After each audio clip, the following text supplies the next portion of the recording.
This video presentation is made possible by Brewster Services Group.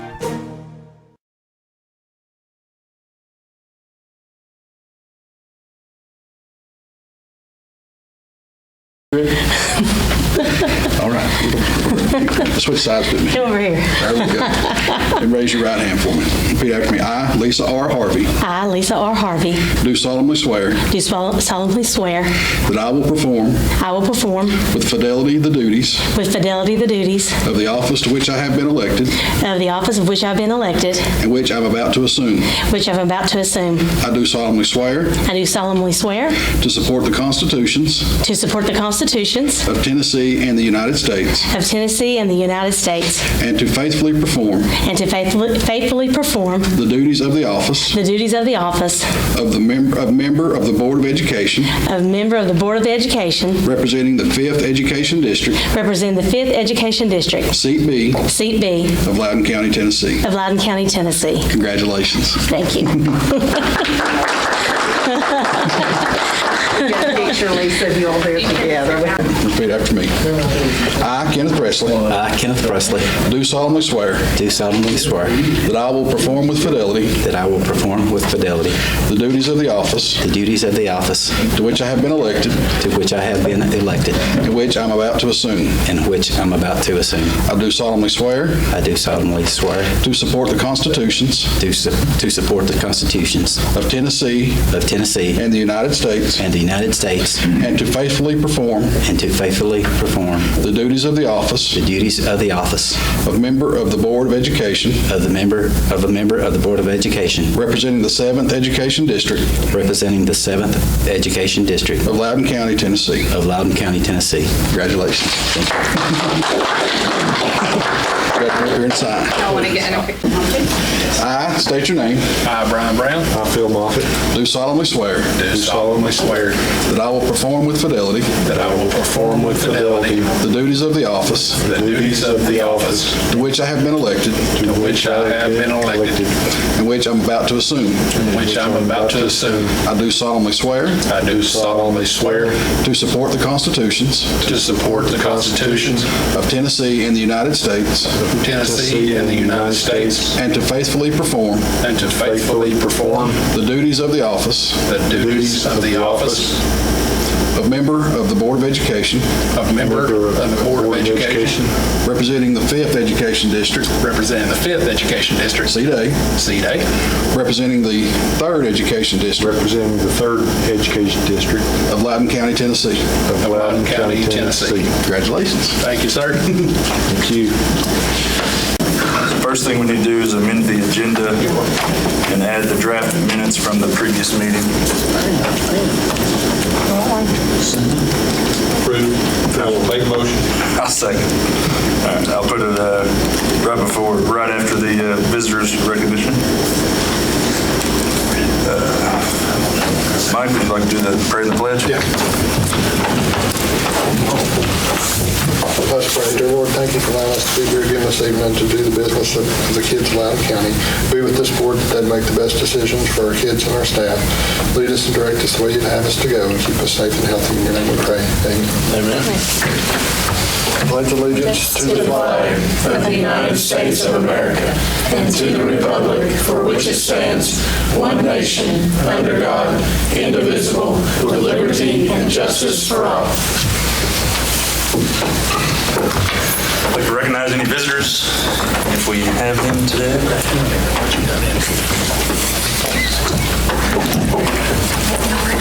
No visitors. Do we have a motion to approve the previous minutes from the previous meeting? Make a motion. Second. Still need to, go ahead with the updates. Okay.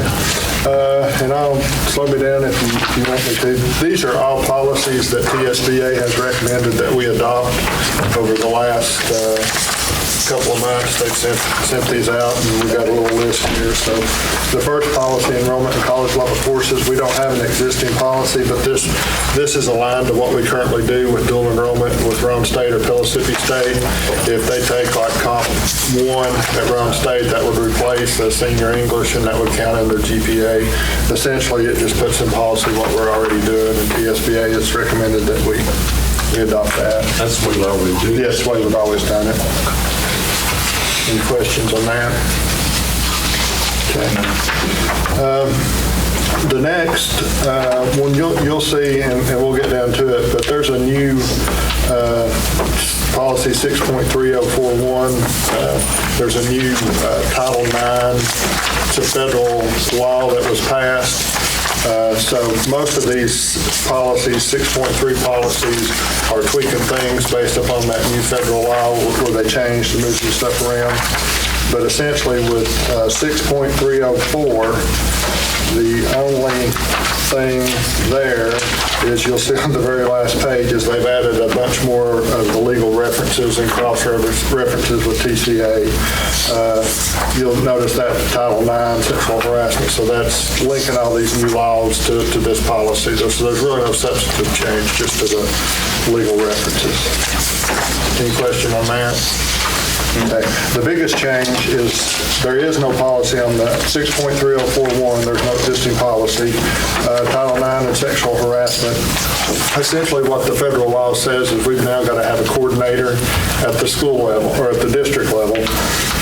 And then we need what they're called investigators and decision makers. So basically going through here, this is just detailed after the new federal law. If we receive a sexual harassment complaint, then this is what we'll follow through.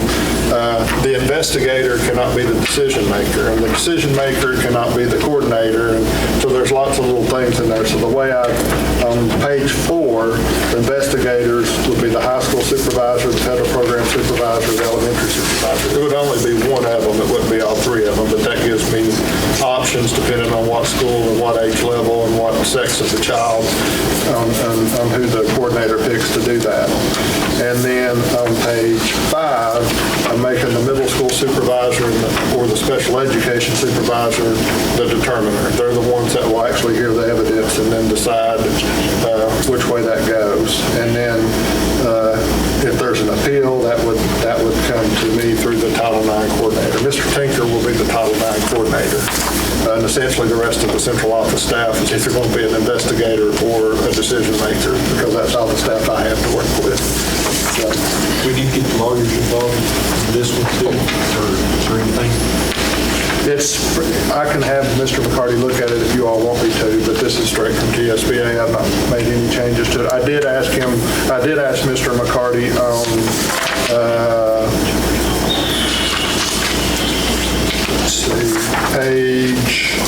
we had an option on page 5. That first paragraph, it says the respondent is presumed not responsible for alleged conduct until termination regarding responsibility is made at the conclusion of the grievance process. Then you'll see in bold, it says the clear and convincing evidence standard. There were 2 things you could choose from, and that's the one that he recommended that we go with. So he's kind of looked at it and asked me to review the whole policy, but I asked him specifically which one of those options our districts could go with. But if you want me to have him review the whole thing, I can. The TSBA. I mean, that's just a hot button. That's just a hot button thing, you know. Might ought to look, just make sure. Oh, well, that's not a problem. I can have him double check it, make sure he's good with everything. Because that's just a hot button issue. If you do the least little thing wrong, And if we have a sensitive case that we have to deal with, we'll obviously. Everybody in here that's investigator, decision maker, coordinator, they have to be trained. And TSBA is coordinating with Lewis, Thomas, and Mr. McCarty's firm to provide that training. So all these supervisors will be going to training on what they're supposed to do in the roles. Any other questions on that? No. And I'll have him review that before the full board votes on it, to make sure you guys are using it.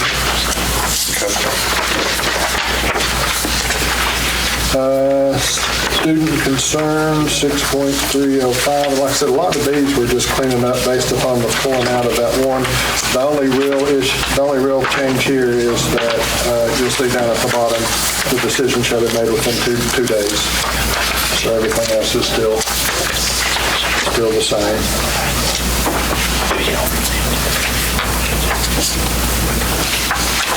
This is 2 days one. This was part of, they pulled the Title IX out, which made this policy a lot shorter. The Title IX piece was in there, and then it was pulled out and revised to the new federal law, and this was the part that was left. And of the part that was left, that 2 days is the only thing that's really any different. That makes sense. Because if you look, see the discrimination, harassment, grievance procedures, all that's now included in the Title IX policy. So they just took that policy and separated it into two. It's just clear as mud. And taken 5 days and dropped it down to 2. Yeah, you just got more and more to do.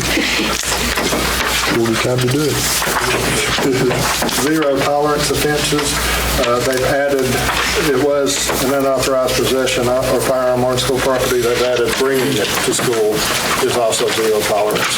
I don't know how you could bring it to school and not have it on property, but I guess, I'm guessing there was a case somewhere where kids brought one, gave it to another kid, and then the kid that got caught with it probably got a zero tolerance, and the one that brought it probably didn't, so they've cleaned that up, I guess. That's the only change. Yeah.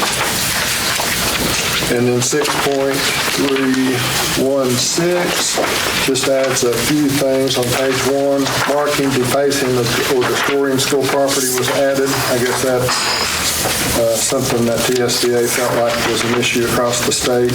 And then down at the bottom on number 13, it used to say 2 or more students initiating the physical attack. Now it's 1 or more. So, which is, in my opinion, more appropriate anyway. So that's the only changes on 6.316.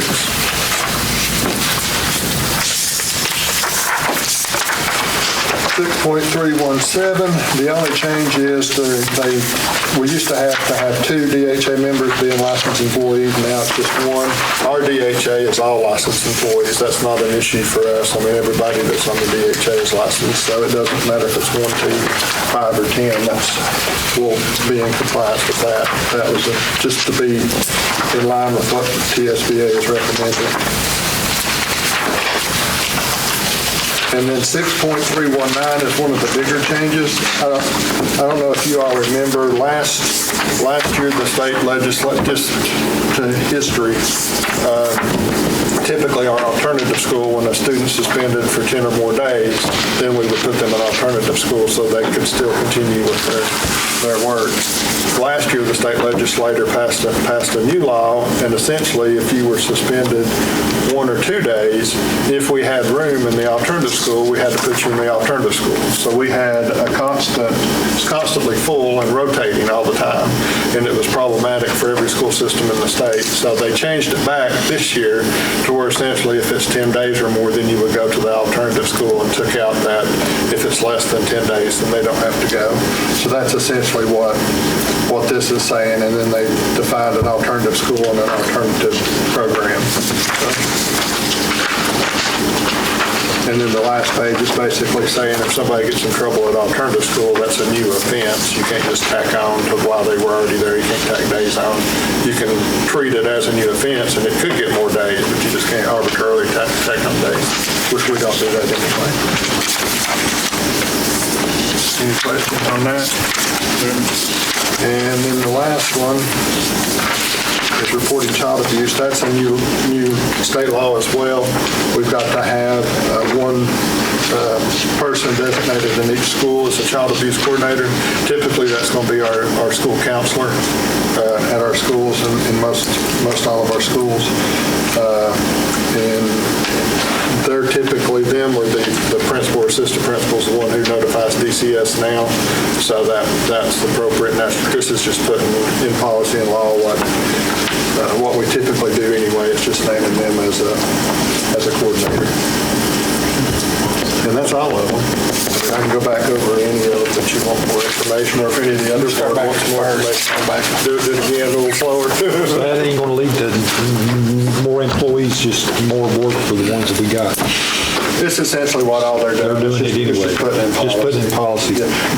Now, for the Title IX, yes, that's going to be more work. Yeah. To be honest with you, that's going to be more work on the supervisors that have to deal with that. But we don't see a lot of those complaints in a year. sexual harassment complaints in a year anyway, so hopefully that one. But now with virtual learning and more stuff online, and kids, I don't know what the future holds, but that will be more work for them if we have one of those. And there's a pretty, like you said, there's a pretty stringent timeline we have to follow with those cases as well. But that's all I have on those. But I'd be happy to. I've not put anything in there. TSB hadn't asked us. I wouldn't have put some of those in there just if they hadn't sent them to me. We'll just change the legal references and things. But I'm kind of a rule follower, so I try to. Sounds good to me. Good with the update? Good. Do you guys want to vote to send those to the full board? Entertain a motion for. Yeah, I'm making a motion to send that to the full board. Second? Someone two in favor of ayes. Go on to the next one. Any other business deemed necessary by the board or director of schools? And what I'm trying to do is, as those policy updates come in, is not bring you one every month, but just kind of, unless it's pressing, just kind of get a little list and then bring them all at one time. So I hope that isn't an issue, but because a lot of, they typically send a lot of updates out in the summer, and then they'll send a lot out mid-year. Seems to be when they review them. So that's kind of the cycle I'm trying to go on as well. But really in this, the only big ones is the alternative school and the Title IX, really only the substantive change to the way things are operating now. Thank you. I'll try to do it a little faster in the workshop. Workshop September 3rd to order. Everybody will stand. We'll have our prayer and pledge. Let us pray. Father God, we thank you for the day that you give us, Lord. Father, we thank you for all the blessings you put upon us. Father, just lead and guide us through this meeting tonight. Let us do what's best for our staff and our kids, Father. Father, just watch over our kids and our teachers. We're back in school. I lift up the athletes that are playing tonight in our middle school and our high school, and be with them tomorrow as they play, Father. Just keep us safe. And Father, lift up my dad to you. I ask that you heal him, get him back home so he can drive Mom crazy. Father, again, just watch over us. We ask all these things in your name. Amen. Pledge allegiance to the flag of the United States of America and to the republic for which it stands, one nation, under God, indivisible, with liberty and justice for all. Should be a quiet night tonight with Moon and Riley not here. We'll move right into meeting minutes for August 13th. Anybody have any questions over those? Everybody have a chance to look at them. Everybody good? All right, moving on, coach approvals. Nathan Miser from North Middle School, assistant girls coach. That's a non-paid. Any questions on that? You got anything? I see no questions. We'll move right along. Policy updates. Okay, if you want me to slow down, just slow me down. A lot of these are all TSBA recommendations, but a lot of them, other than two, are really minor. The first one, 4.205, we don't currently have an enrollment in college level courses, but TSBA has proposed this. This is essentially what we already do in the schools anyway. It's allowing our kids to go take, like if they want to take Composition 1 in college, and that be their senior English, then they can substitute that in and count that both ways, so for dual enrollment. So, of course, it's at the meeting, but I recommend that we go with that. All these I recommend. Any questions on 4.205? Okay. 6.304. Essentially, the only update, there's a new Title IX law that we'll talk about in a minute, but essentially the only thing on 6.304 is the last page, page 4. They have updated the legal references and the cross-references to bring in some of those new laws. 6.3041 is the new Title I federal law, and this is how we deal with sexual harassment complaints. So this is a major change from the way we've operated in the past. We have to designate a coordinator, Title IX coordinator, and that will be Matthew Tinker. And then we have to have a process to look into those complaints. So someone has to be an investigator under this process. So I'm going to choose either from the high school supervisor, the federal program supervisor, or the elementary supervisor to do those investigations, and they will be trained to do those. We'll have some training with TSBA and our legal counsel on that. And then they bring the information before someone who determines if there was a clear and convincing evidence that one way or the other, and that will be, I'll choose either from the middle school supervisor or the special education supervisor. And then, as always, there's a chance to appeal to the director of schools. So that's going to be very time-consuming on the process of our supervisors to go through this. Typically, we don't see a lot of these complaints, though. Very few since I've been here. I'm not saying that we couldn't, with the online environment, I'm not saying we couldn't get more. But this is a federal law that we have to follow. I will have, based upon recommendation from the policy committee, I'll have our legal counsel review that to make sure he is good with that. And obviously, if we run into anything relative to that nature, I'll seek his guidance because I do what I can to keep the school board and myself out of trouble. Any questions on that? 6.305, student concerns. This did have the former Title IX policy in it, so they pulled that out, and then they changed from making a decision within 5 days to 2 days is the only change on that policy. So essentially, they've split one policy into two, and then lengthened one quite a bit. Zero tolerance offenses, which is 6.309. The only change there is that no longer, you can't have a weapon on school property, but you also can't bring it to school. So I had said in policy committee, I don't know how you can have it on property and not bring it, but I'm sure there's a way in there somewhere apparently. They come from Nashville? Yes. Yeah, explain. 6.316 on suspension, they added number 6, marking, defacing, or destroying school property. And then on number 13, it used to say 2 or more students initiating a physical attack, and now it's 1 or more students. So I think both of those are appropriate instances that would call for suspension. On 6.317, the disciplinary hearing authority, essentially they changed it from at least 2 members have to be licensed employees to at least 1. All of our members are licensed employees, so that's not an issue for us. That's just staying in line with their updated policies. The next biggest change was the alternative education, 6.319.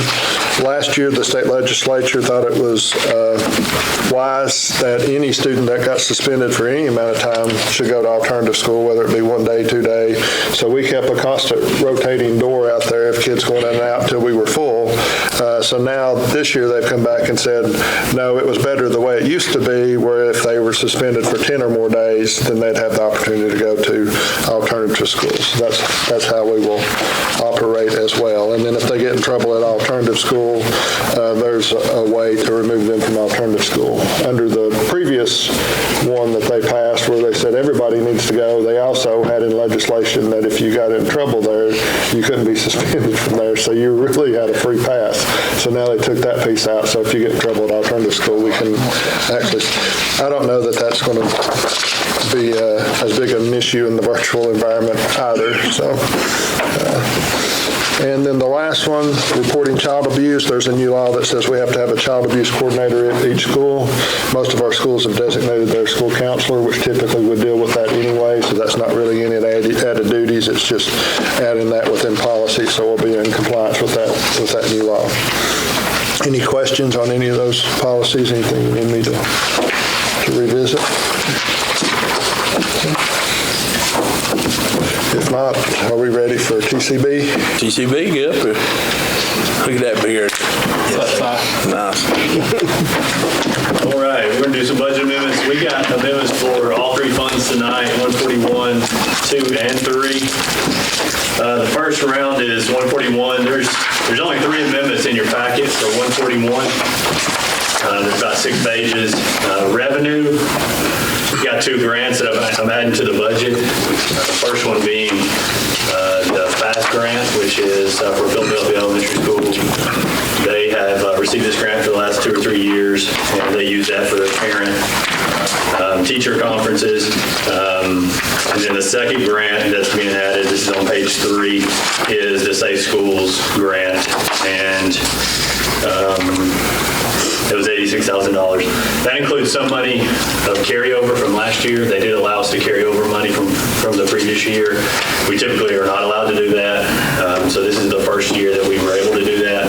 I've got a special note on that here in a second, but just know that that's current allocation plus carryover, which carryover was only, I think, approximately $2,500. We also got a donation, FRC, on page 4 for Cindy Purdy and her program, Christmas for Angels. Page 9, this is the expenditures for the SAFE grant and the FAST grant. So this is Marvin Fizo. Mr. Fizo has submitted his plan to the state, so this is his plan, and also Mr. Tinker's done the same with the Safe Schools grant. Next page is the expenses for Cindy Purdy and the donation. She'll just be paying that out and other supplies and materials. The last page, 22, just kind of shows you fund balance. We are increasing fund balance by $2,500.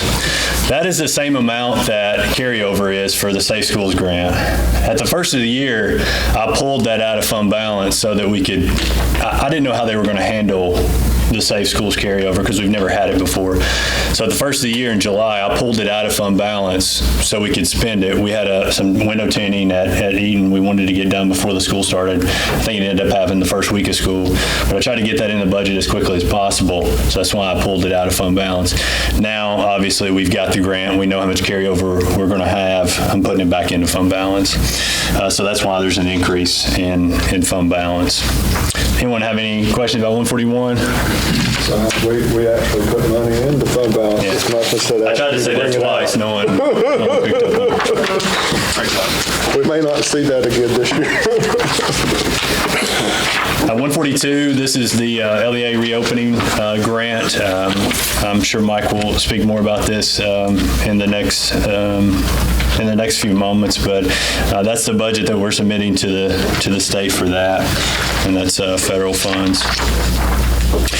143, our cafeteria fund, there's only one amendment here. It's on the second page of the 143, and that's they're increasing their dues and membership and reducing their professional development. So they're just working within their budget in order to cover dues and memberships. And that's part of the cooperative that we're in to purchase the food and things like that. So we get a much better price on the food by being part of it. Yeah, we get a lot of rebates through our cooperative with food services. She started, Ms. Millsap started that, or Ms. May started that a couple years ago, and it's really been successful in saving money on food cost.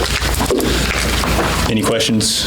So going back to 142, the $100,000 that's there for a proposed amendment, is that guaranteed funds that we know we're getting? Yes, sir. Okay. If I don't screw up the application. No. So we still have to send in an application. It's like our other federal funds, Title I, II, III, and IV. You all approve it, I submit it, and then the state comes back and says, yes, we agree with you, or change this. So the money's guaranteed. It's just they may not like wording on something or not like, but we followed the guidelines, and I'll talk about that in a minute. So I don't think it'll be denied. But yes, we'll get that money. And I guess my only other question would be is if we are allotted those funds, what's our plans for utilization of those? That's what I would do. Okay. That's the LEA reopening. I won't get ahead of you, Director. That's a good segue. I'll go ahead and do that. Do you have any questions on the budget for Chad other than that? Yeah, where do you get your haircut at? I just got to cut it. No, wait a minute. Try and get a free plug-in for my cousin, man. Gee. Yeah, on the LEA reopening and programmatic support grant, just to let you know how that come about, I really don't know, but it's through the CARES money, and it just kind of popped up. And what they did, if you all remember the continuous learning plan that you approved in a special meeting we had, they come back and said, okay, we're going to give you $100,000, but you've got to spend it on section 3, 4, 5 of the continuous learning plan to support what you put in your plan. So everything that has to be in this $100,000 has to support the plan that we submitted and was approved. And if you remember, ours was one of the model plans in the state, so that's why I don't feel like we'll have an issue here. The first thing that I'm asking for is, after we've got into the Florida virtual program, there's a significant number of, they're called printables within the program, especially in the lower grades where, like kindergartners and first graders, you've got to print off some things for the kids to do in addition to the virtual piece. So that's a lot of paper. So essentially $5,600 worth of paper if we printed everything we needed to print. So that will be supported by the CLP because the Florida Virtual's in there. The next thing is toolkits for grades K through 2 to purchase supplies. So if you remember, we've got you allowed me to hire a kindergarten virtual person and a first grade virtual person to teach foundational reading skills, 30 minutes to the kids every day in addition to the Florida Virtual. The Foundations has a kit that you can use with the letters and things. It's a little magnetic kit. They're really expensive. Ms. Dutton, how much does one cost? $40 for one. So $40 a piece. So $40 times 800 kids is about $32,000 if we bought a kit for everybody. And Ms. Dutton has found out a way to make them for $1,500. So we're going to make those kits ourselves instead of buying them. And then if we ever have to go fully remote, which I hope we don't, then we can provide those kits to every kindergarten and first grader so they can continue that foundational reading instruction. So I don't see an issue with the state approving that one either. The next page is Padcaster studio equipment. We're going to buy 14 of these. That would be 1 to 2 per school. For teachers to, it's got the stand where you can put the iPad on it. It's got the microphone equipment. So where we can do more professional type video and of lessons. That's not a lot, but they can kind of do those by grade level. And then you've got some like our K1 teacher, but we're going to start with those and put those in the schools. And special ed also uses those now. So that's a good way to, especially if we end up going remote, to record lessons to push out to kids. So I think that will be supported as well. And then the last piece is I'm asking for 288 more student laptops, which is part of the CLP as well for the remote learning. So that's a synopsis of what we're asking for, and all of those support goals that we written into the continuous learning plan. We still have, just so you're aware, we got in 500 iPads first of the week. The technology guys and some other folks have sore thumbs because you have to take all those iPad cases apart, put the iPads in, and then use your thumbs to click those things back down. So, but cases are on all 500, and they started getting delivered today.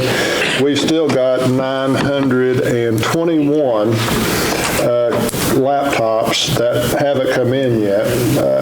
We're essentially, if we had to go remote right now, we could, but some of the laptops we'd be sending home are 5 or 6 years old. So as soon as those 921 get in, and I did 921 because the state reimbursement grant, for every 2 computers you buy, they give you $200 back on the third one. Our computers that we're buying are about $230 a piece, so it's almost like buy 2, get 1 free. So I asked Jennifer to order something divisible by 3 to make sure we were maximizing our money, so that's why it's 921, in case you're wondering about that. But that, Brian, is reimbursable money that we have submitted for right now. We have to submit our invoices and all that, so we're hoping to get a substantial amount of money back from those laptops that we're purchasing. When they come, I don't know. Hopefully, we'll get the first shipment that we ordered early summer by the end of this month, but there's no guarantee. But like I said, we can operate without them. It's just problematic. Could be problematic if we had to go fully remote, because some of those kids would have to keep them plugged into the wall the whole time because the batteries are down and things like that. But that will help us. So these other 288 will help keep us on that rotation we wanted to be on to replace the older machines with the newer ones. What are the laptops? Are they Chromebooks or? No, they're HP Streams. HP Stream Windows 10. And the price point now is what, $235? Which is really good. If you remember when the board decided to go one-to-one, we were paying $907 a laptop because that was the cheapest one we could get then. And now a teacher laptop's about that price and a student laptop's at $234. Chromebooks aren't much cheaper than that. And these are much more versatile, we feel like, for our needs. So these 288 will be spread throughout the whole district? They're not specified for a particular grade level? They will replace the oldest laptops we've got. Everything we're buying now, we're replacing the older, but we're keeping the older ones too to use within classrooms where we can keep them plugged up all the time until they just completely die out. But our tech guys are stretched very, very thin right now. So the newest computers that we can send home, the less they have on their workload, much like with maintenance. The better machine, the less likely it's going to tear up. And with the iPads, Jennifer negotiated and got the 3-year Apple iCare on those. So, if we start having issues with those, then that doesn't impact our guys as much. That's great. Any other questions on the LEA reopening grant? We just tried to now that we're into it, we kind of see where we felt like we needed things to make it better, and that's what we tried to address with those funds, since they were limited in scope on what we could spend them on. Okay. Safe Schools. And this is a grant that we do every year. We did get to carry over some money because of the COVID. They understood that districts couldn't spend everything out. This is very similar to last year's. The first thing is we give the Sheriff's Department $5,000 last year, so we'll be giving them $5,000 again this year. They use that for their SROs. It's at their discretion how they use it, but they use it on their SROs in some form or fashion. The second part of that is safety consultant. We use Tony Lowry, and he does all of our CPR, all of our AED training. And I want to say that he has more than quadrupled his worth through this COVID, because he is tied in with TEMA through his work with the ambulance service, and we received a ton of supplies that we didn't have to pay for over the summer that we've been utilizing to start school with, and over the summer through our feeding program, so he did a tremendous job with that. Tinker's continuing his window tinting in the different schools in the high traffic areas, like where the cafeterias are and the offices are. And then the visitor screening, the Raptor program that we use these funds to buy with last year, there's an annual subscription, so that'll continue to pay for that annual subscription. We've got about $1,000 in for the badge tape that goes with the Raptor system. And then, which we shouldn't use as much of the badge tape this year since we're not letting visitors in yet. So hopefully we'll save a little bit on that this year, and hopefully we start letting people in at some point too. Some more money in there for additional cameras. We're changing the only 2 schools left that don't have locks on the classroom doors that you can push a button from the inside and lock, are Fort Loudon and Greenback. So we've got money in here to replace all those door locks for the teachers so they can just mash the button from the inside to make that safer. Highland Park, and Brian can help me with this, and Eaton, their school zone traffic lights are most problematic. They're our oldest ones, and we're wanting to replace those with the solar ones like what we've got at the other schools now. We're trying to get in a good rotation there too before they completely go out. So we've got money in there to replace those 4. Do you want to say anything else about those? Or is that? I think that's good. And then at Eaton Elementary School, if you've been by there lately, they're putting a new subdivision in right behind the school, and our nice natural barrier that was back there, tree line, is gone. So now the little kiddos can run as far as they want to. So we're going to fence that. And then at Loudon High School, at the baseball field where you go into the restrooms, that fencing is missing in several places, and they've had some issues with folks getting in the restroom area and doing some things with I don't want to sound that bad. Messing up stuff is what I'm we trying to work say. with Parks and Rec. We know they do a lot of So stuff. anyway, we're going to replace that fencing there with this as well. Not the whole fencing, just where that section is there. And then that's it. Any questions on any of that? That's pretty similar to what we do every year. We try to, Tinker does a good job identifying needs in the schools with the principals as far as safety. And this is another one, Brian, like the one I just shared on the LEA reopening. We submit this to the state and they have to approve these as well. So if they kick back on anything, I'll bring it back to you and say, hey, they said we couldn't buy this. We've got to change it to something else. But we've not had any issues in the past with that. I've been involved with the majority of the stuff in that, just getting pricing for Tinker. Any more questions on any of that? Does anybody want to be a TSBA delegate? If I go, I'll be one. Put me down. I will, again. I go. I think Lisa and Ms. Phillips raising hands. What it is. No, they won't want to do it. No, what it is we go over there and TSBA brings up different stuff from across the state, and we vote on the stuff that they lobby on. Basically with the state legislature. So, yeah. Yes. So you go vote, and you go over as a group, you vote. It's like their business meeting. Mm-hmm. You get to listen to Memphis. They're awful. I don't know why anybody want to listen to them, but yeah, they take up half the time. There's another one that takes up a lot of time over there. Usually from Cleveland. Yeah, so no, they're awful. You'll see if you go. Like, what the heck? You want to be one? Well, I think it'd be good if you two, it'd be a good experience. I've done it, and it would be really good for you to see that process, so you kind of have an understanding. So I will step aside. I think it'd be good for you. You don't want to give it up, but you want to take it. Well, I don't want to give it up. I'll tell you what. I trust you, Kim. That would be real good for you, Kenneth. That's all I'm saying. Remember, she recommended that.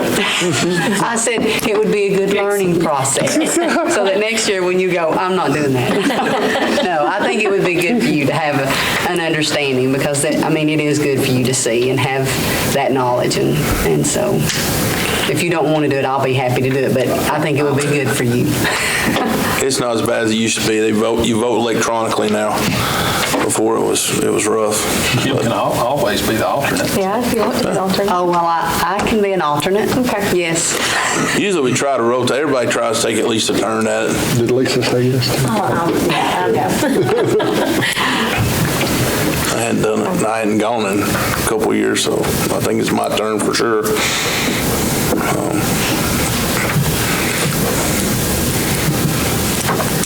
So we got 4, 5? Yep. Alternate. Don't even say nothing, Jinx.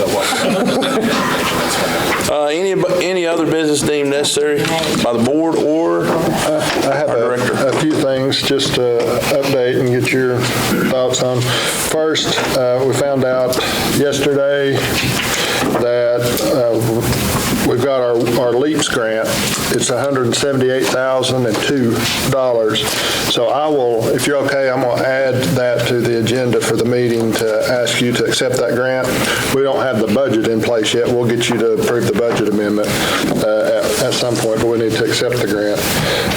I am going to say that's down. We usually get about $300,000. So we went from $300,000 to $178,000. There's a couple of good pieces to help anyway. We've got to carry over the CCLC money and the LEAPS money from last year. So we're carrying over about $81,000, so that'll help cushion that. The reason that went down is that grant renews every 3 years, and this was the year for renewal. And that's the reason we're a little late telling you the amount too, because we didn't get it till late. But we'll still be able to do everything we need to do. I feel confident with that. And just to be quite honest, I don't think the teacher interest in doing that is as high as it was pre-COVID either. So I think it's going to balance out with that. So, but just so you know, if you're okay, I'm going to add that to the agenda so we can accept that grant, and then we'll budget it out like we normally do. And that is for, let's see here, Loudon High School. I'm trying to remember I'll put that here so I can remember those things. It's for Loudon High School, Loudon Elementary, Steaky, and Fort Loudon. That's the schools that the LEAPS covers. And then the CCLC covers all the other schools except for North. So all 8 of our 9 schools have that. So that's what they do, tutoring, activities with snacks and music and art and STEM and all sorts of neat things after school. So just so you're aware of that. And then September the 22nd is ACT test date for seniors. If you remember in the spring, our juniors didn't get to take the ACT like they normally do, so they're going to take it September 22nd. So we want to make sure that we're as socially distanced as possible that test date, because that messes with your high school schedule because they test all morning. So we're going to have our freshmen and sophomores at Loudon High School and Greenback go remote on that one day, September 22nd, so we can do a better job distancing our seniors, because our virtual seniors have to come in and test as well. And then we're going to bring our juniors in and do a practice test with them on that day. So we'll have our juniors and our seniors, and we'll communicate that out, our schools will, to the families starting tomorrow to make sure that they're aware and can plan for that. But they'll be coming in juniors and seniors on the 22nd, and freshmen and sophomores will do a remote learning that day. Teachers will get some video lessons prepared and have them ready for them, so you're aware of that. And then yesterday, we kicked off, actually today was the first day for free breakfast and free lunch for all kids in Loudon County. That's a USDA grant that's similar to what we were utilizing this summer for the seamless summer option. And essentially what we're doing is Allison is reactivating all of our summer sites now, and then we can essentially feed everybody. And no matter what you read on Facebook, we're feeding virtual kids and in-person kids, and virtual kids can pick up at their school wherever they attend. So we launched a online thing today where they just go in and put their first, last name, the school they belong to, and a contact number. And once we find out where the interest is, then we'll set up a time for them to come by and pick up a week's worth of meals, because we don't want them having to come every day. And we'll try that, and then we'll tweak that as we go. Currently, we were feeding virtual kids anyway. It's just Philadelphia and Steaky were the only 2 schools, because that's the only 2 schools that expressed interest, because you still had to pay for it. You still had to come get it every day because we didn't have this waiver in place to be more flexible. So I think we'll have more interest since it's free and we can be more flexible now.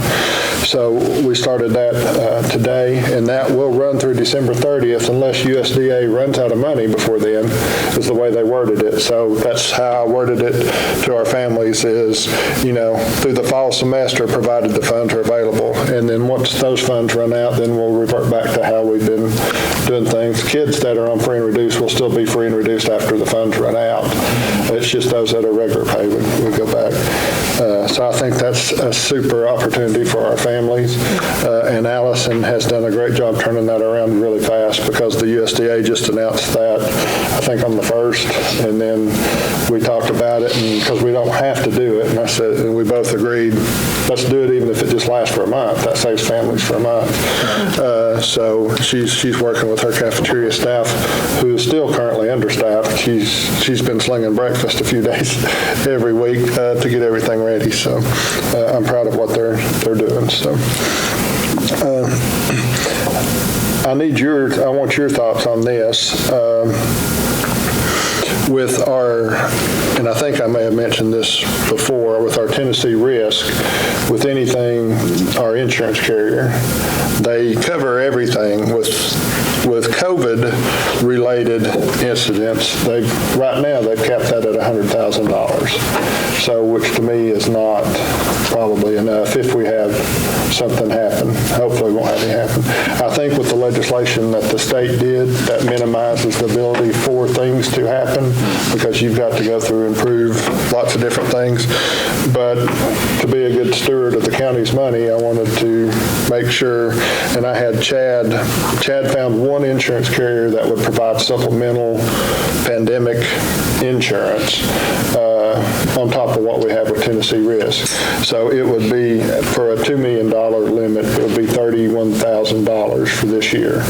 So I don't know how you all feel about that, if that's something you want me to head down that path. It'll cost us $31,000 extra this year, or if you feel comfortable where we're at with the coverage that we've got and the legislation that's in place. That's really up to what you guys, I wanted your input just to see what you thought. I think that was one of the main reasons that the governor wanted to bring the legislators back, was just to minimize that liability that we have. So I would think that it wouldn't be necessary, but of course. I'm kind of with you. When he brought that back, though, I think that is, I know talking to some of the legislators, that was big. I know with Jason Zachary, that was big for him with that. So I'm good with what we got because of that. If they didn't do it, then I would have some concern. Yeah. I just know when, and hopefully, but you never know what's going to happen. Right. And I don't see an issue either. But if we had an issue, $100,000 wouldn't go very far in a legal thing, and then it kicks back to our fund balance. So that's why I wanted to bring it up. It's like when you're, in your own home, it's weighing that, do you want to pay out that premium for just in case, or do you want to, and I don't want to roll the dice on my own. That's why I'm asking for your all's opinion. I'm fine either way. I just want to do what the board wants me to do. So I'm hearing that you feel like we're good where we're at. I think with that new legislation, I think. And Tennessee Risk did tell Chad really got with them. I mean, he twisted some arms, and they did tell him that they're monitoring the situation and that they will probably raise that limit, but they want to see how things start off the school year for everybody before they raise that limit. I think there's, I only know of, it's not in our county, but I only know of one related lawsuit, and it's actually for a county that mandated masks. They got sued for mandating masks instead of vice versa. So that's the only one I've heard of. So, okay, we're good there. Anybody else got anything? I have one last thing, unless somebody else has something. Anybody else? Can I say one more thing? I mean, you're just hogging it all up and doing that here. You're taking his time, too. I'm sorry. Go ahead. If you ever decide to go in a different direction than me, you need to get somebody with a pickup truck. Because we got 380 air purifiers in today, and I'm going to start delivering them tomorrow.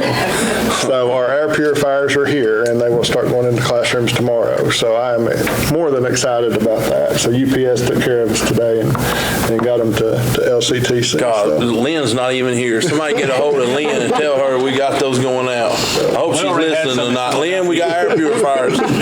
So, and I appreciate Brian and Chad for they made sure that happened and got us a good product, and so we have really, with our supplies, we're in really good shape. We got plenty of wipes, we got plenty of hand sanitizer, we got plenty of the disinfectant. We've got our sprayers in now, and schools are using those. In fact, whenever our normal protocol is whenever we have a positive COVID case, when it's reported to us at a school, everywhere that kid's been, we take those electrostatic sprayers and we spray down all of those surfaces. So we've got a good process in place, I feel like, and if the schools are cleaner than they've ever been, would you say?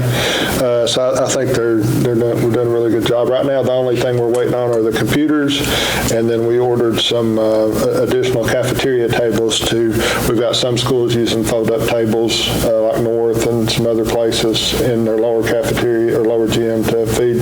So I ordered some more cafeteria tables. It will be easier to fold those up and utilize that space for something else other than just eating outside of the cafeteria time. So, but those are usually an 8-week lead time time, so. I will say this, though, I've seen this guy use his truck like crazy, loading up stuff. Him and Tinker get on a roll, and they look like UPS guy out there sending stuff out.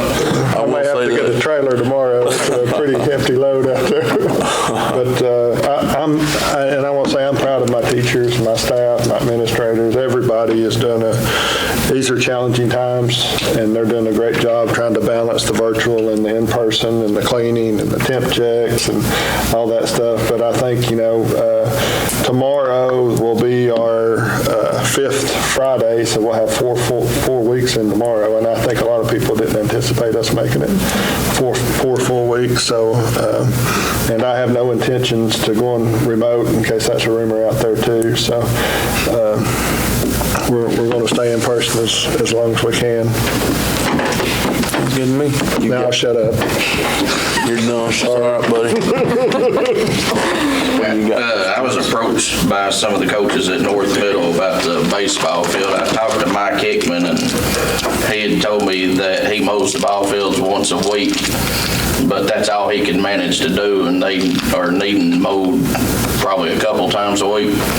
And I was going to see, I haven't got no bids or estimates from anybody yet, but I'm going to, through this week, talk with some people about mowing North Middle's baseball field, and I'm going to bring it up next week. I just want to give that heads up to everybody here, or if anybody has any objections or any other ideas on how to get it mowed. Got any ads of some of the players that got a trailer? Hook up their mower and get it running? I don't have a mower no more, mine's down. You're talking about the field that's out at Eaton Rutan? Yeah. So I guess, of course, my first question would be who has been mowing it? Because they've been out there for several years now. Mike mows it, but he can only mow it once a week. Mm-hmm. And he told me that would be all he could do. Is it something that we've always left up to the coaches to kind of put that burden on them to get it done? Yeah, I don't think we've had any. And of course, that's one of the rare places where we're utilizing facilities that really aren't our facilities. Sure. So, yeah. And I know a few years ago there was a question about utilities or something, and we had, but it's not. I've not been brought up before till Will. In years past, they allowed the coaches to use their equipment, but there was a child caught on the mower, so now they won't allow nobody to use their equipment. I don't know if that's something you want us to see if Dave can look at or not. I don't. Whatever you guys want to do. How many months are we talking about cutting? I mean, we're not talking about. Well, you're probably the mowing season. You're probably looking at March through. Well, not when they're playing out there, though. That's the only time they'll really need it. And when they. Well, you don't want to let it grow up, though, and then have to worry about. Yeah, but I mean, I don't mean it bad. I mean, just during the playing time. I mean, that's like baseball for us. We cut our baseball fields once a week when we're not playing, but when we got season going on, it's 2 or 3 times a week to maintain. I didn't know. I'm assuming right now they're probably using it for, even though, I mean, the baseball season's not till spring, but they're probably using it for some practicing right now. So because they rent those for travel tournaments and stuff too. So yeah, we probably don't want to get caught in a situation where someone's saying that we're paying to have that mowed and travel's using it for. That's my only time. I mean, I don't mind. I mean, it's not going to be like 6 months, I don't think. I mean, you're looking at what y'all start. I'm trying to figure out when y'all do baseball. In February, isn't it? At least 3 months, March, April, May. Yes, the middle school baseball season starts in February. Yeah, late February. Which, I mean, you're not cutting grass in February, but. No, but we need to get it to where it's maintainable now to where all the bare spots are able to be filled in and have it ready for when season starts. I agree. Do they do any other maintenance to the fields? Yeah. I'm sorry, I meant not rotate. I know they maintain it, but coaches and parents will do the overseeding, fertilizing, adding sand and stuff like that. And all we're asking for is trying to get somebody for mowing. And I think Concord has one of those fields that they the softball field. Yeah, they poured in like $20,000. So does anyone else use that field that the middle school baseball uses besides them? Did you? No idea. Is Mike giving you all preference for that field when you need it, or? Yeah, he said that we can have it whenever. Well, the kind of understanding was that would be North So Mill's is home Hickman running field. that ballpark out there or something? The Ruatan Club, I don't know. There's two or There three isn't more. a Ruatan Club anymore. Well, I mean, that was who it was, whoever was in that that's all group. solved now. I know it was Mike and, They don't even have a club out there anymore. I don't know who else was it. There was there's a handful of them, but I don't know. I don't remember So there all was the names. Damon used to have something to do with it. And, but I've never knew that Mike Hickman had anything to do with it. I guess he does. Yeah, Mike's the one that takes care of the mowing right now, but he said anytime that we want to have somebody come out there and do the mowing, he said we're welcome to. There's no club, is there an opportunity just to, I don't know what money they would want and where it would go, but is there an opportunity just to buy the field so it's ours? It's county property. Yeah. How's it county? I think it owns to an actual family, really. Loudon County has an old park.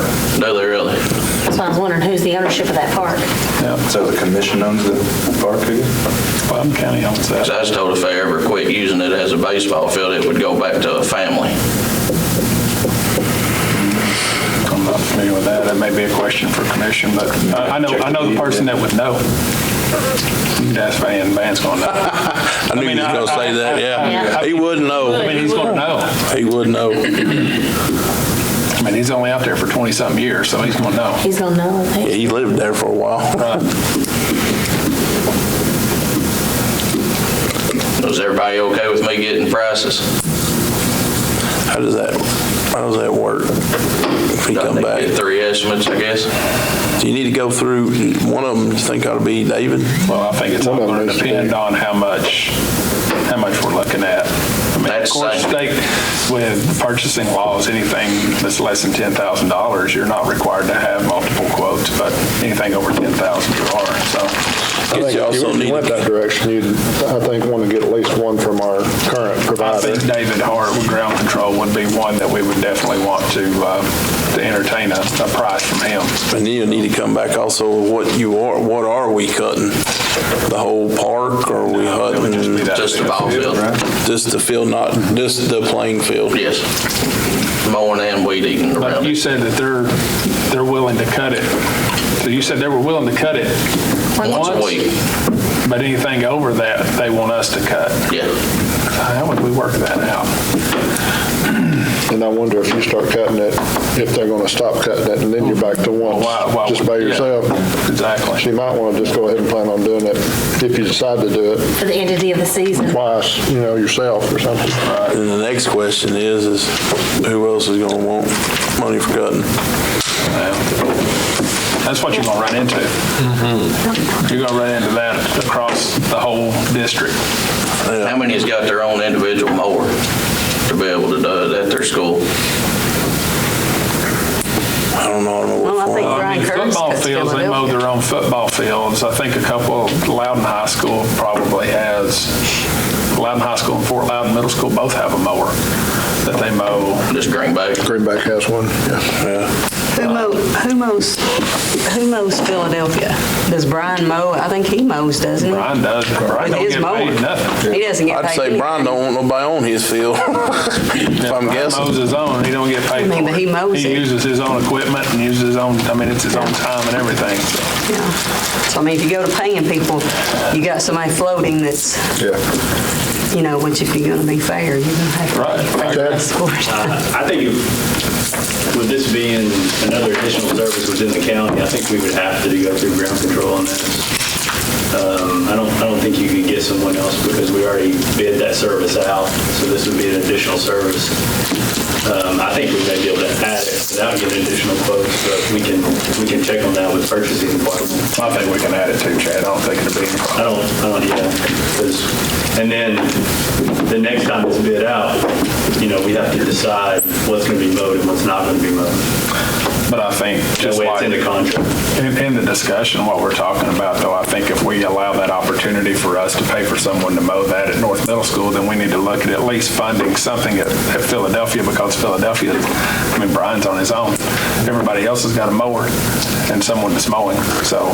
And you could probably do a commensurate amount to whatever you doesn't know, because if the field's And that may be just something that we look at adding to a budget at the school, and they take care of it. See, the reason why I was talking about doing when they practice or whatever, because it is used for other besides us. Well, that's the problem. I mean, if it's something that's used outside of what the middle school is using it for, if there's a travel team or something that's using that as well, I mean, which I guess you could go back and say that LCTC, I mean, we pay to have that baseball field mowed out there.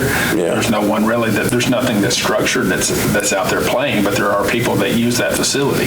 Oh, yeah, but we're maintaining that Hart is the one that mows that. mainly because it's just our field, so it don't look like. Sure. I say that also, though. But that is part of the property. What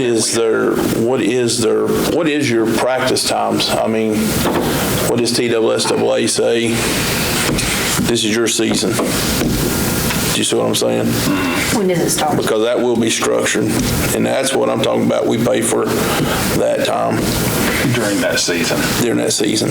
It usually runs from about the third to last week of February to the 1st of May. That's when the season starts, but practicing they can start. Yeah, but I mean, I'm not sure on that either. As long as it's not a mandatory practice, I mean.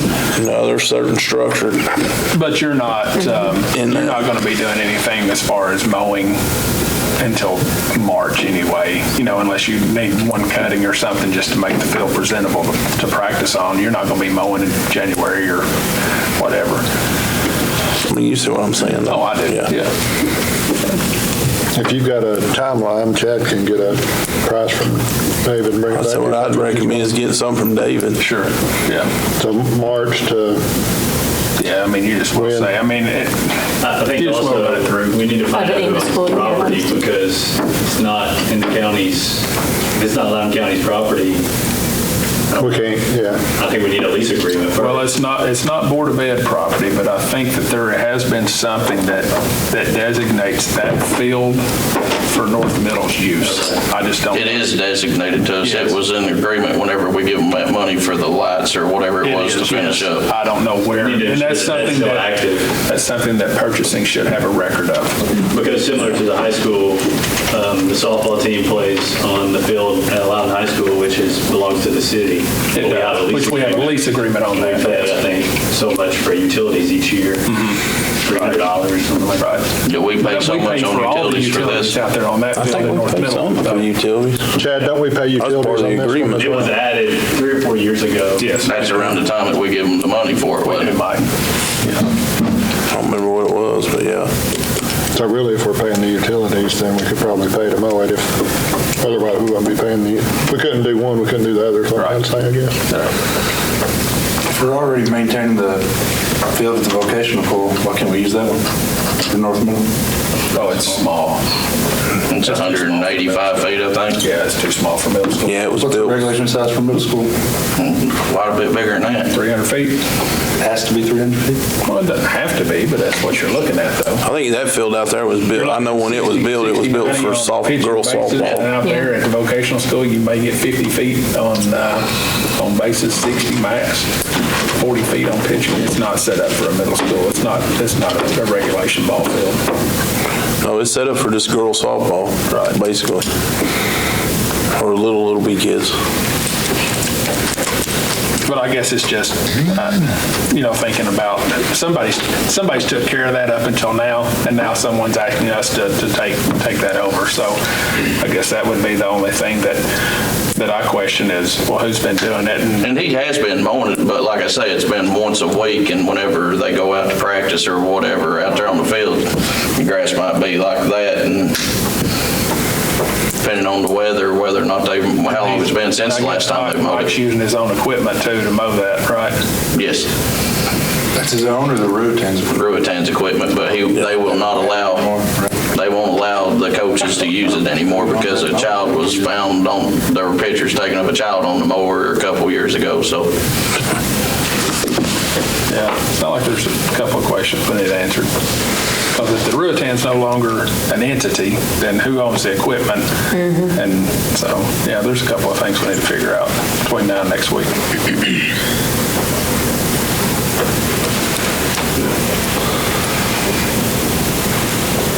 You know, the question you're going to get with David. Jimmy, have Chad get pricing? Yeah, that's fine. I mean, March to I'd say, yeah, the end of February to May.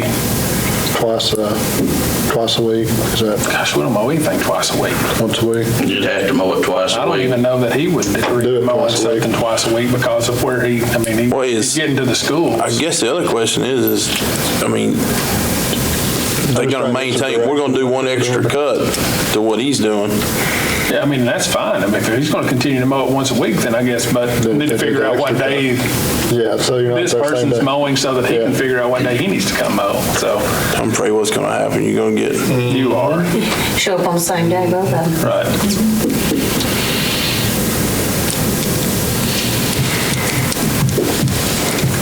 I do basketball, man.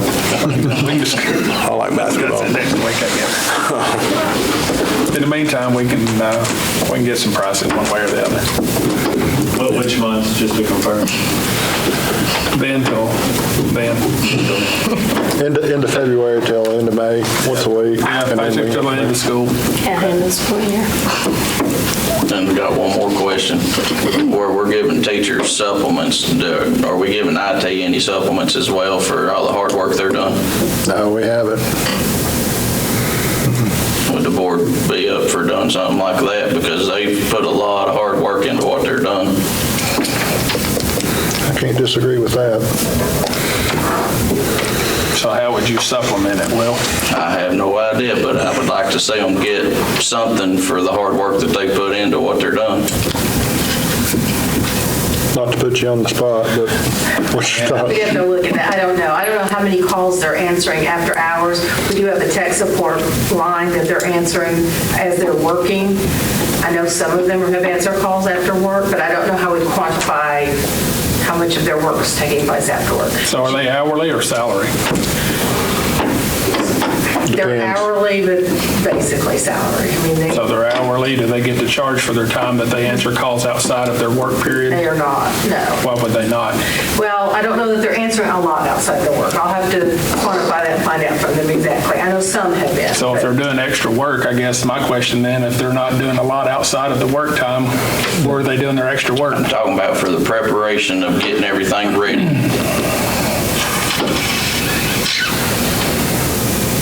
We can take a look at that internally and then bring something back if we. If you look at it, though, there's the supplements that we got going on for our teachers, though, the one is for the virtual, right? See, that, the teacher, where the difference is going to be, the teachers is a daily thing with the kids. You know, it's that daily contact. So it's, I think it's just two different animals. I think the tech guys are working really hard. I'm not saying they're not, but I think it's just two different animals between what the teachers are doing. The tech guys is going to be, there was a lot more of a surge with us starting off, but I think that's leveled off now. Whereas the teachers is going to be consistent. Of course, they had a surge starting too, but they're going to have that consistent load throughout the whole year, where the tech guys aren't going to see that consistent load throughout the whole year. And we try to minimize that by providing new machines to the virtual students as well. It's just the technical capabilities of some of the parents trying to access that's where they spend a lot of their time. And now that the parents have overcome that barrier, I don't know that there's going to be as much time, but we'll look into it and just see if there's something. I think that's something we might even be able to handle internally to make sure that they're taken care of without any extra money. You know, sometimes a day off here or there or something like that goes a long way too with those guys. Sound like a plan. Does that work? I'd be fine with that. I think they deserve something just as well, though. Yeah. Just some recognition as well for all their hard work.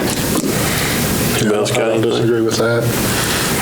You got anything else? All right, now it's time to recognize any visitor who wishes to address any matter on or not on the agenda. Yes, sir. Mike, I'm C.W. Brown. How are you, sir? I'm fine. How are you doing? Good. Presley, how are you doing? I've got the orders for the Voice of Democracy, Patriot Pen, and the Teacher of the Year, and I'll give those to you afterwards. Just a couple of things. September 11th, just right up the street, I'm a member of the VFW, 5150 here in town. They're at the fire station, 8:30 in the morning. If you're not doing anything, please stop by. It's a good program that we got there. It was good to hear that you got the air purifiers. Because yesterday in the Wall Street Journal, there was a great article about the virus in schools. And the problem that I'm sure all schools have in here is one, too. You got to age systems. And one of the things they talked about is you need 2 air purifiers in every classroom as a bare minimum. You said 300 and... We've ordered one per classroom that will turn over the classroom anywhere between every 15 and 30 minutes, and on the size. I'll let you have this article, you can take a look. But the other thing they talked about, and it's something I've never heard of, is a MERV 13 filter. I have no idea what a MERV 13 is, but it's supposedly the top of the line. Any small items, part that's coming through, it'll pick it up, which is quite important. Yeah, I think the one that Mr. Brown and Chad picked out for us is a medical grade, or right under medical grade, but yeah, it is. 0.3 microns. Yeah. But obviously quite important. But one thing that's coming your way and is coming really hard is a lot of people are pushing for mandatory vaccines when they get a coronavirus. I know that schools, communities have problems in getting some children getting all of their vaccines. So this is going to come at you hard, and there's a lot of people out there who don't want it, and you got a lot of people out there in government going to try to push it down your throat. So probably ought to keep that in the back of your mind and just pay attention to what's going on, and I'm sure you are, with what's going on out there in the news world.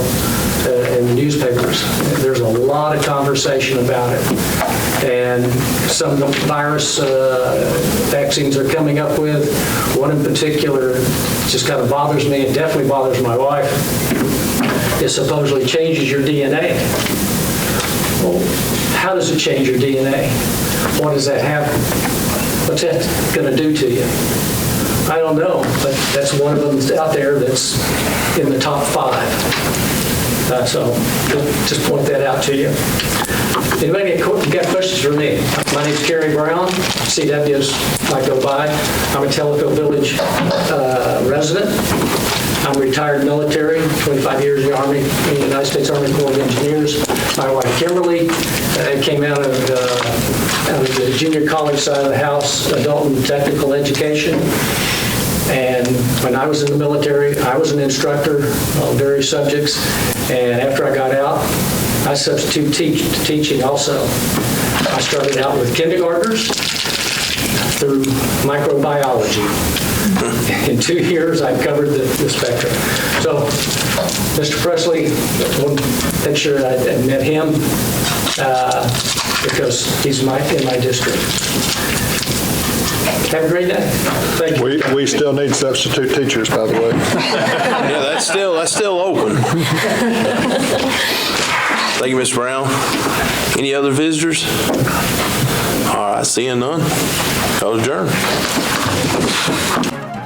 This video presentation is made possible by Brewster Services Group.